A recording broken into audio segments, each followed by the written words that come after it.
A sickly daughter is just a waste and of no use. I don't need such a child. You're a childless couple, so it's perfect for you, right? Be grateful to your sister. My sister came to our house and said that to me. Did the poor niece, who seemed to realize she was being abandoned by her mother, look like she was about to cry? Ever since she was born, my sister, who was allowed to do whatever she wanted, remained mentally a 3-year-old, even after becoming an adult, getting married, and having a child. Eventually, tired of my sister's whims, her husband abandoned her, and she returned to our parents' home. Now she's trying to remarry and is dumping her daughter on me because she's in the way. 11 years later, my sister, who had remarried a company president and was strutting around as the president's wife, came back to me. She looked nothing like a president's wife, shabby and emitting a foul smell. My sister who abandoned her daughter now shamelessly asked for help, but my sister's evil schemes were exposed, leading to even more tragedy for my sister and her husband. I'm a married woman in my late 20s. I have one older sister. My sister was born sickly and grew up believing it was her right to monopolize our parents' love. Our parents, feeling guilty about her frailty, never said no to her whims. It might have been okay until I was born. By the time I was old enough to understand, our house was completely centered around my sister. As I grew up and started asserting myself, our parents always made me give in. Because my sister was sickly and pitiable, it was only natural for me, the healthy one, to endure, they said. I understood that as a child. But I began to question why I always had to endure everything after I started kindergarten and realized that not everything revolved around my family. Expanding my connections beyond my parents and sister, I learned that there were people enduring hardships while living their lives with strength, despite not being sickly like my sister. My sister was beautiful and always indoors, so she was pale. People who didn't know her true nature often said she was like a frail, beautiful girl, and she seemed quite pleased with that. She knew exactly how to gain sympathy and favor from others. At home, she was a selfish princess, but in front of others, she played the role of a caring, considerate sister who endured and persevered. Those unaware of her true nature were easily deceived. Until I went to kindergarten. I never had anything of my own. I never had personal belongings because everything was hand-me-downs from my sister. In nicer terms, they were my sister's cast-offs, but she hated the idea of her things being passed on to me. So she would deliberately damage or dirty them. You're using my cast-offs? How dare you take things from a sickly person like me? That's why I make them unusable. She would dirty or cut them right in front of me. Naturally, my parents noticed the torn clothes, but my sister would coolly claim that I didn't want her hand-me-downs and tore them up in front of her. My parents said they wouldn't buy new things for a child who didn't take care of them, so I had to wear those tattered clothes. You should be grateful and wear what your sickly sister gave you with care. When I went out in torn clothes, some neighbors worried if I was being mistreated. When I repeated what my sister told me to say, they would praise me as a good, sister-loving child and sometimes mend the torn parts for me. When I started kindergarten, my parents couldn't keep up the pretense and finally bought me clothes, a bag, and other necessities. My sister had never been to kindergarten due to her frailty, so there were no hand-me-downs. I was thrilled to finally have clothes and a bag of my own. But my sister resented that I went to kindergarten and had things she never got. She often took my bag and lunchbox. But the next day, when I wasn't ready for kindergarten, the already busy mornings became even more hectic, and suspicion turned towards her. Then she would coolly claim she saw me put them in a different place, shifting the blame to me. I was scolded harshly by my mother. That's when I realized.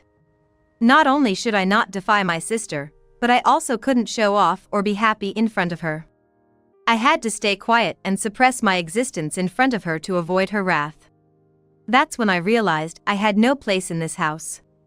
When I was in elementary school, they started to find effective medications for my sister's illness. After trying various ones, she recovered to the point of having a healthy body. She began to attend sports activities, which she often missed before, without any difficulty.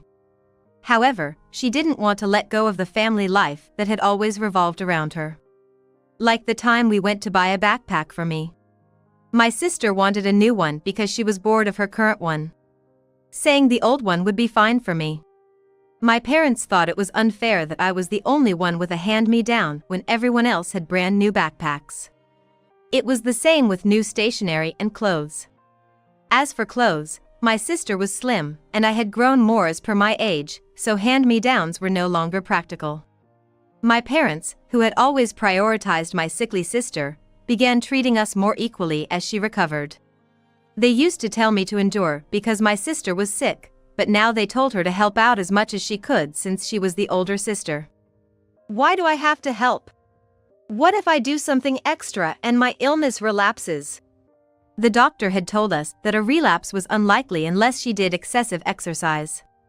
But my sister resisted, throwing things nearby or screaming so loudly it could be heard by neighbors when our parents didn't listen to her. Eventually, her demands were often met. Interestingly, the screams she made were blamed on my tantrums or selfishness. When it became a problem at school and in the neighborhood, everyone believed it was me causing trouble, praising my sister for putting up with a difficult younger sibling. I thought to myself, they don't know anything, yet they make such baseless comments.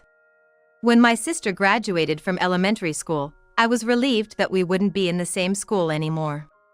In middle school, where she had already graduated, I was glad not to be compared to her. I gradually became more involved in the sports team, while she began hanging out with flashy boys from other schools. I continued the sports I started in middle school through college and got a job at a local company. My sister, although she went to college, didn't look for a job and just hung around, living off our parents' money. She quickly married a guy she reconnected with from college. Initially, her husband tolerated her whims, saying a little selfishness in a woman was charming. But after she had a child and continued her selfish behavior, he couldn't take it anymore and left when their daughter was 4. I felt he was ready to give up everything just to get away from my sister. A year before my sister's divorce, I married a coworker who was actually 4 years older than me. Our marriage happened when her marriage was already falling apart. My niece, like my sister in her childhood, was frail. You'd think my sister, having gone through the same, would be understanding and make her daughter the center of her life. But she was different. Looking at my daughter irritates me. What's the point of living if she can't do anything normal? My sister would say to her daughter. Repeated incidents like these led to their divorce. Oddly, my sister refused to let her ex-husband take care of their daughter. Marrying me meant my husband suddenly learned all the family drama. I was worried he'd be disgusted and consider divorce. After all, who wants to deal with troublesome in-laws? But he reassured me, saying that while marriage does link families, it's ultimately about the individuals involved. He committed to standing by me and overcoming hardships together. And he's proven it time and again. After my sister's divorce, she took her daughter and moved back home. My husband and I had set up our home near my parents' place. He suggested living near my parents so we could help them if needed. When my sister got married, she didn't want to live near our parents' house. Although our parents said not to worry about them, deep down, it was still a concern. And yet, to our surprise, she returned home after her divorce. Her selfishness was as strong as ever. Initially, she helped our parents take care of my niece, but gradually, she started leaving her with them more and more, preferring to go out and have fun. My parents did their best not to burden us, even though we lived nearby. But eventually, we found ourselves taking care of my niece more often. I was wary, knowing she was my sister's child. I even briefed my husband about my sister's long history of unreasonable behavior, preparing him for the worst. However, my niece turned out to be a very good kid, unlike her mother. At first, my niece was reserved and seemed scared around us, but she warmed up after spending some time together. It turned out my niece's fear came from my sister yelling at her. My parents also asked us to be understanding. Slowly, my niece began to help around the house and followed our instructions well. I believe her father, my former brother-in-law, must have raised her well. My niece grew up mostly without her mother's love. shuttling between my parents' house and ours until she was 6. Then, one day, my sister showed up at our house with my niece. "I'm getting remarried to a company president. He doesn't want a sickly child because they're just money pits and bad luck. Take this child for my happiness." I realized my sister's selfishness was kicking in again. When I asked if our parents knew about this, she retorted that it was none of my business. And she insisted I should just do as told. "Don't tell her father either. Officially, she's staying with me, and you childless folks are kindly helping out. Let's stick to that story." I was dumbfounded. My niece, who may not have understood everything, clearly knew she was being abandoned by her mother. How pitiful it was that even such a horrible mother meant something to her. "If you're going to push her off on us, then we won't just be part-time caretakers for our niece. We will legally adopt her and raise her as our own child." I declared, without consulting my husband, that if my sister was pushing her off on us, we wouldn't just be part-time caretakers. My husband, who happened to overhear, was also furious at my sister's attitude and agreed with my decision. He added that ultimately, it was up to my niece. "No way. If her father finds out, I won't get child support. Remember, don't tell him about the remarriage." What? I couldn't believe what I was hearing. My sister nonchalantly revealed that she refused to let her ex-husband have custody because she was receiving child support, which she wasn't using for my niece but for her own leisure. Apparently, even our parents didn't know this. She threatened me not to tell anyone, hoping to continue receiving child support while dumping the actual care on us. I was astounded by her audacity and nonsense. I knew we had to get her to agree to the adoption, or my niece would continue to be a pawn in her games. I was determined not to let my niece suffer like I did. My husband suggested, as long as nobody tells, he won't find out. After threatening us one more time about meddling, my sister left my niece with us and departed. We then asked my niece what she wanted.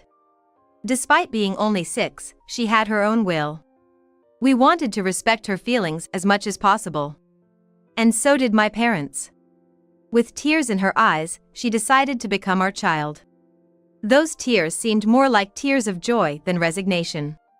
To avoid any trouble when my sister returned, we quickly finalized the adoption process with my niece. After that, I tried to contact my sister to inform her, but she had remarried and became unreachable. "Now that I'm the president's wife, I don't want you coming to me for money. Goodbye, poor people. Don't contact me ever again." My sister's phone number and email were no longer in use.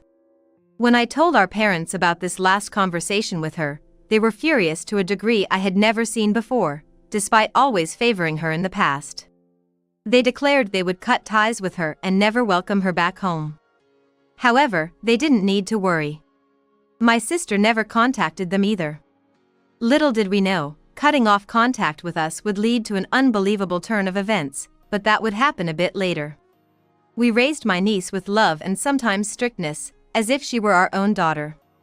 She grew up to be a sincere, kind, and well-rounded child. During this time, I gave birth to a healthy baby boy. My niece treated him as her real brother and actively participated in his care. Her frail health, a concern since her childhood, improved under the care of my sister's former doctor. By middle school, she had developed physically like her peers and became stronger. The doctor mentioned that environmental factors can contribute to frail health. My sister relegated my sickly niece to the position of a burdensome child and neglected to improve her condition. It might have been why it took so long for my niece to get stronger. As she grew healthier, my niece became more proactive in absorbing various experiences. We encouraged her interests, without forcing anything on her. We wanted her to learn that it's sometimes necessary to give up, as not every experience is a waste of time. This perspective might come from my own youth spent in sports, where injuries are common and you have to decide whether to continue or take a different path. I struggled with various concerns, but in the end, it's up to me to make the decision. Ultimately, it's up to the individual to decide and take responsibility for their choices. I asked my niece if she was ready to take responsibility for quitting something midway and if she would have no regrets or blame others for her decisions. She assured us that any decision she made was her own responsibility, so we didn't say anything more. My niece tried various sports but didn't excel beyond the average level. Though my husband and I are sports enthusiasts, we never pushed our interests on her. She was creative and quick-witted, excelling in her studies and always among the top students. She went to a private high school known for its unique educational approach that focused not only on academics but also on nurturing each student's individuality. At this school, my niece and a friend became passionate about developing a new product. Initially, they provided their prototype, a groundbreaking new product born from their combined experiences, to hospitals and nursing homes. My niece, though healthier, still had difficulty hearing in one ear and occasionally used a hearing aid. She had been teased in elementary school for it, and her friend's grandmother refused to wear a hearing aid, calling it unattractive, which led to communication difficulties and family conflicts. That's when they came up with the idea. What if hearing aids were cute or stylish accessories? They began by attaching their designs to existing hearing aids, which unexpectedly gained popularity. A hearing aid company proposed a collaboration, and they decided to start a business as high school entrepreneurs, becoming a local sensation. Their product was featured in the regional newspaper and later introduced on local television. Word of mouth about my niece's business spread, and profits soared. There were even requests for stylish canes, not just hearing aids. My niece managed to balance business and studies, reaching her senior year of high school without neglecting either. It was a fulfilling 3 years for both her and us, her adoptive parents. It had been 11 years since she became our daughter. We hadn't heard from my sister in all this time, so we thought we'd never see her again. Then, out of the blue, my sister contacted us when only my niece was home. My niece answered the phone, not knowing it was her biological mother. Our home phone has settings to block nuisance calls. Since there was no alert, my niece inadvertently answered it. My niece wouldn't say exactly what my sister said, but she expressed a desire to meet my sister. My husband and I were torn. Could it be that despite everything, she still yearned for her biological mother? We debated whether it was right for us to have a say in this, worrying if it was arrogant of us. Eventually, we decided to respect my niece's wishes but requested to be present if she met her mother. We waited at the designated place and time, and a drastically changed sister appeared. Her hair was dull with streaks of gray, her face gaunt and covered in blemishes, and her clothes were ill-fitting and worn. Behind her were her husband and a small child. "Look at my luck. Who would have thought my daughter would turn out to be a moneymaker?" she said with a hoarse, dry laugh. Apparently, her husband's business had failed, they lost everything, and now lived in a shabby apartment. They were struggling, waiting for discounted meals at supermarkets when my sister saw my niece on a street TV, now famous as a high school CEO. She had looked up everything about my niece, including her new product developments. It seemed she planned to leech off my niece's company, even contemplating taking it over. "Look, this is your brother. You'll be the breadwinner now. Work hard for our sake and let us live comfortably," she said, grabbing my niece's arm as if to take her away. How dare she say such things? She's not your daughter anymore, I thought to myself. I was about to warn her that I'd report it as an abduction if she tried to take her away in front of us, but my niece shouted first. "Who are you? I don't know you. Don't call yourself my mother, it's annoying. My parents are these two right here. My real brother is waiting for us at our grandparents' house." My sister became hysterical, screaming about the debt of raising her. Her habit of shrieking when things didn't go her way, even as an adult, was evident. "Is it okay to make such a scene here? If you don't back down, I can let your ex-husband hear this," I threatened, pulling out an old voice recorder. It played the conversation from 11 years ago when she abandoned my niece, including her threats about child support.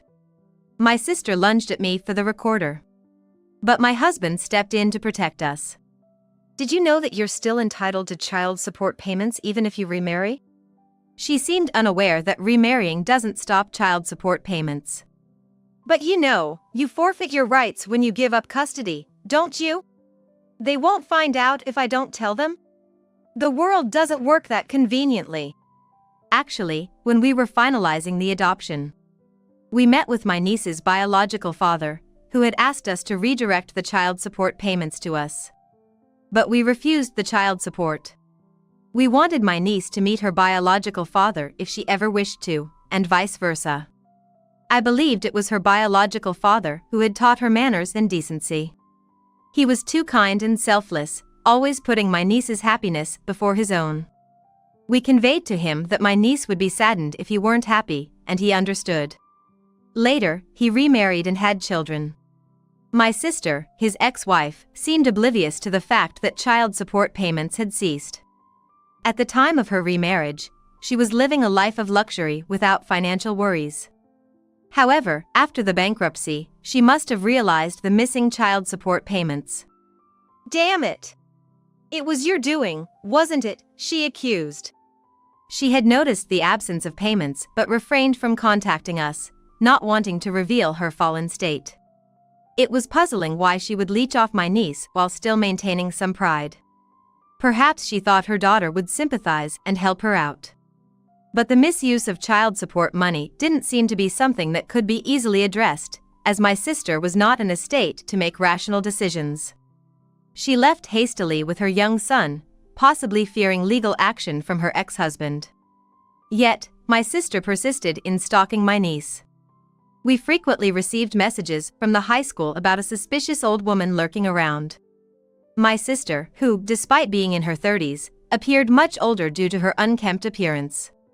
Eventually, she was perceived as a threat by other parents and the school's security, and even reported by students.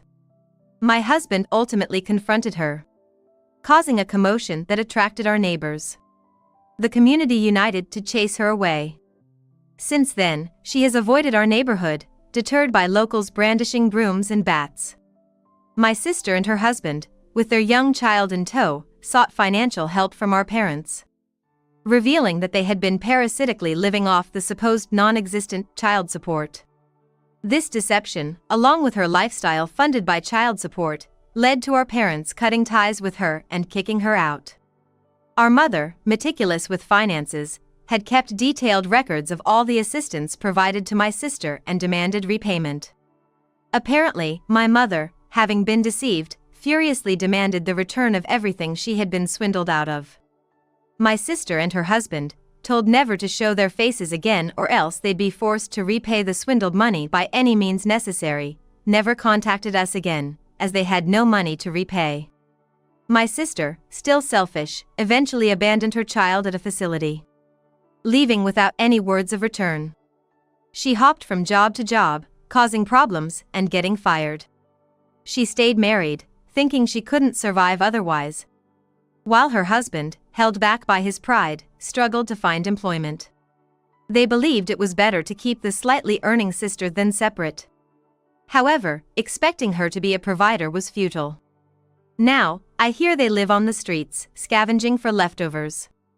Meanwhile, our family, firmly grounded, enjoys fulfilling days. My niece is soon to take her college entrance exams, aspiring to study business management abroad and expand her current business. I wholeheartedly support her in these endeavors.